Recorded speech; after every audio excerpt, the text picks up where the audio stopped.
The group text came while I was making dinner. Messages filled the family chat about Disney, only 6 weeks away.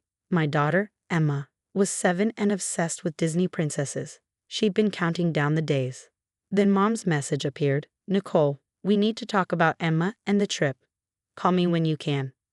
My stomach dropped. I stepped into the hallway and dialed her number. Hi, honey, she answered. I'm glad you called. Your father and I have been discussing the Disney trip, and we're concerned about logistics. What kind of logistics? Well, Emma's wheelchair. The parks are huge. She's going to slow everyone down. We have the other grandkids to think about. They'll want to move quickly, see everything. We can't spend the whole week accommodating one person's limitations. I stood in the hallway, trying to process what I was hearing. You're saying Emma can't come because she uses a wheelchair? That's not what I'm saying. I'm saying maybe this particular trip isn't the best fit for her. Disney is exhausting even for typical kids. For Emma, with her cerebral palsy, all that heat, walking, and crowds, it would be miserable for her. We'd all be miserable trying to keep up. Keep up? Mom, Disney has accessibility services. The parks are completely wheelchair accessible. Emma would love it.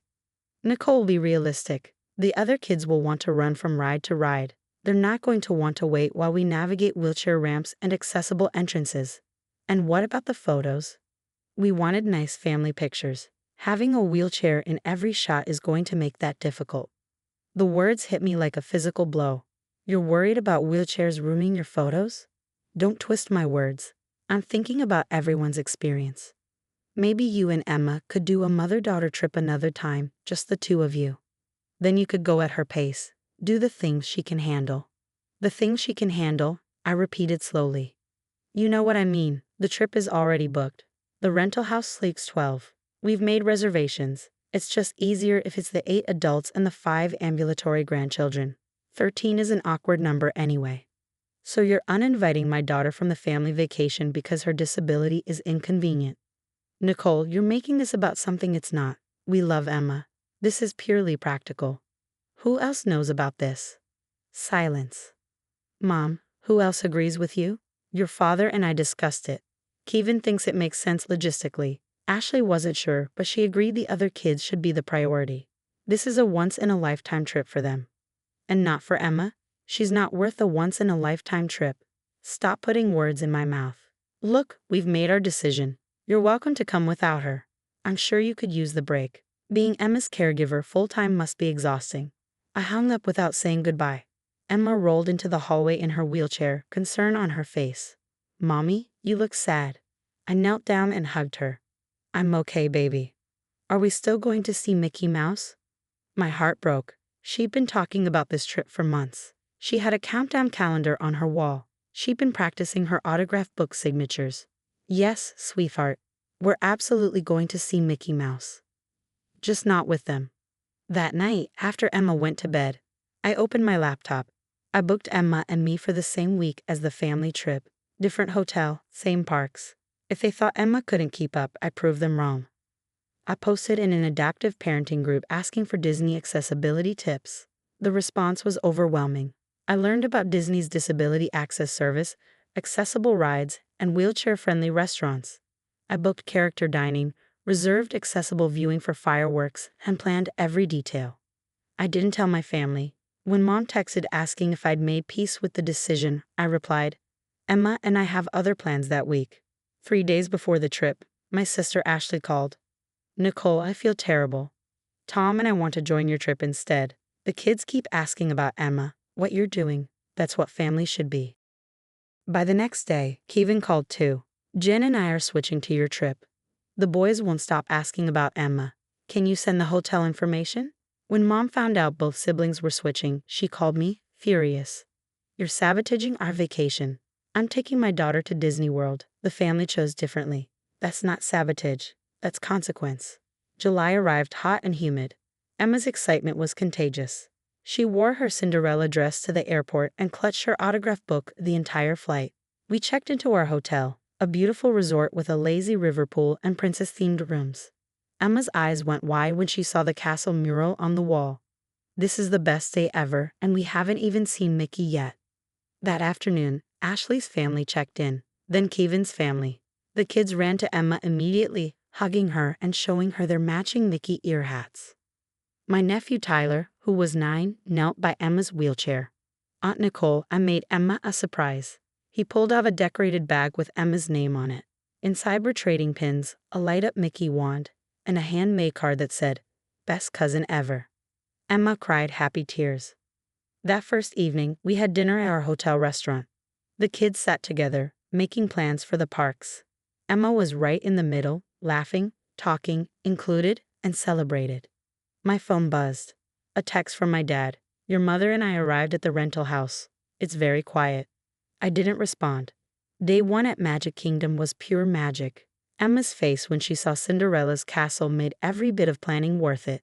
The disability access service meant we didn't spend hours in lines. Emma could rest between rides without feeling like she was holding everyone back. When we met Cinderella, the princess knelt down to Emma's eye level. "I heard there was a special princess visiting today," she said. Emma glowed. By day 2, something wonderful was happening. Other families at the parks kept approaching us. They'd see Emma in her decorated wheelchair, surrounded by cousins who clearly adored her, and they'd smile. One mother stopped me in line for Peter Pan. "I have a daughter with CP too. Seeing your family all together like this, the way those kids include her, it's beautiful. My family doesn't get it. I have this stranger in the middle of Disney World." By day 3, we developed a reputation. The cast members at our hotel started calling us the real family. They'd wave to Emma by name.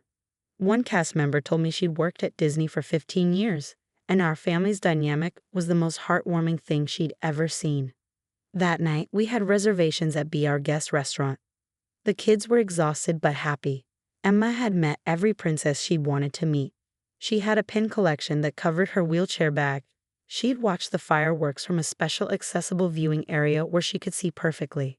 We were walking back to the hotel, tired and happy, when my phone rang, Dad's number. It was close to midnight. I almost didn't answer. "Nicole?" Dad's voice was rough. "Are you still awake? We just got back to the hotel. What's wrong?" Can I come see you? I'm in the parking lot." My stomach dropped. "You're here? At our hotel?" "I drove over from the rental house. I need to talk to you." 10 minutes later, Dad appeared in the hotel lobby. He looked terrible, exhausted, like he'd been crying. Ashley and Kevin saw him and joined me, forming a protective wall. "Dad," Kevin said, "what are you doing here?" Dad looked at the three of us, his adult children united. "I came to apologize, and to ask if I can see Emma." "Why?" I asked. He pulled something out of his jacket pocket. It was a photo album, the old kind, with printed pictures. "I spent the last 3 days alone in that rental house. Your mother is furious. She's barely speaking to me. She says I should be supporting her decision, not questioning it. But I kept thinking about Emma, about what we did." He opened the album. It was full of photos of Emma as a baby, as a toddler. Dad holding her. Dad pushing her on a swing. Dad laughing as she smashed cake on his face at her first birthday. I was looking through old photos, trying to understand when I stopped seeing her as my granddaughter and started seeing her as an inconvenience. These pictures, she was so small, and I loved her so completely. His voice broke. "Then I found this." He pointed to a photo from 2 years ago, Emma in her wheelchair at the park, surrounded by her cousins.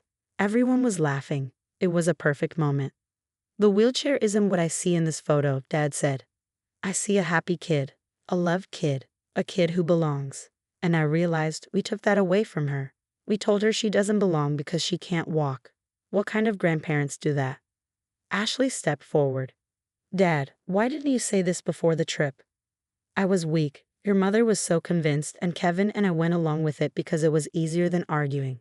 But sitting in that empty rental house these past 3 days, knowing you were all here together, knowing Emma was having the time of her life without us, it broke something in me."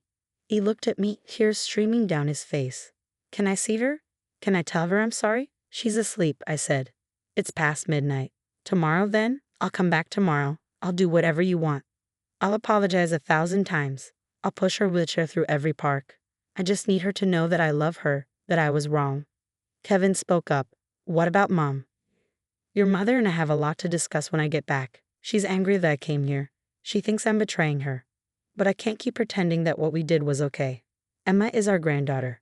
She deserves better than grandparents who exclude her."